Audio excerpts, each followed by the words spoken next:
Если вы не готовы к контрольной,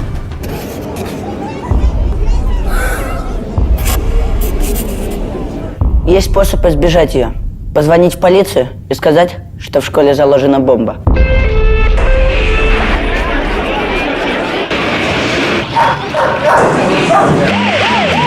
Только цена очень высокая.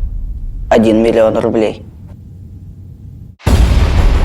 Согласно статье 207 Уголовного кодекса Российской Федерации, сообщение заведомо ложной информации карается административным штрафом до 1 миллиона рублей для детей до 14 лет.